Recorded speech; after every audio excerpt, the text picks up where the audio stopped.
রাজ্যে সরকার পরিবর্তন হতেই Swami Vivekananda merit cum means স্কলারশিপের যে চিন্তার ভাঁজ সেটা কিন্তু ছাত্রছাত্রীদের মাথায় অবশ্যই রয়ে আছে।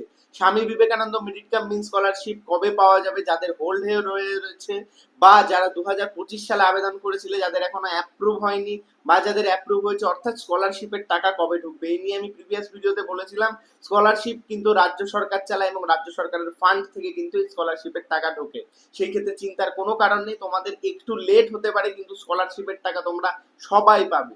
কারণ গভর্নমেন্ট যেহেতু তোমাদের আশ্বস্ত করেছে যে তোমরা স্কলারশিপের জন্য এলিজেবল, তোমাদের স্কলারশিপ অ্যাপ্রুভ হয়েছে, তার মানে তোমরা টাকা পাবেই, সেটা আজকে না হলেও দুদিন পরে। তার জন্য অপেক্ষা করতে হবে, ওয়েট করতে হবে এবং সমস্ত প্রসিডিওর সমস্ত কিছু চেক আউট করতে হবে এবং তোমার সমস্ত ডিটেলস ডকুমেন্টস যদি ঠিক থাকে তাহলে অবশ্যই তুমি কিন্তু স্কলারশিপ পাবে। রাজ্যের স্কলারশিপের যে নতুন আবেদন প্রক্রিয়া সেটাও কিন্তু চালু হয়েছে, সেই ক্ষেত্রে সেখানেও একটা পরিবর্তন লক্ষ্য করা যেতে পারে। যে টাকা ঢোকার যে ডেট যেটা পিছিয়ে এসেছিল সেটা কি নতুন সরকার পরিবর্তন করবে, সেটাও আমি আপনাদের জানাবো বা তোমাদের জানাবো। সেই ক্ষেত্রে অবশ্যই চ্যানেলের সাথে থাকতে হবে। প্রথমত এই যে ভিডিওটা সেটা মূলত যাদের এখনো টাকা ঢোকেনি তাদের জন্য, চিন্তার কোনো কারণ নেই, তোমাদের কিন্তু স্কলারশিপের টাকা অবশ্যই ঢুকবে।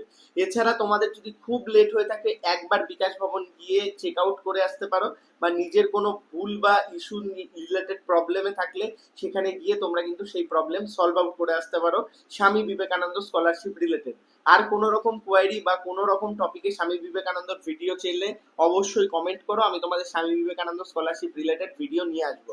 ভালো থাকো, সুস্থ থাকো, সকল ইনফরমেশন সবার আগে পেতে থাকো। ধন্যবাদ।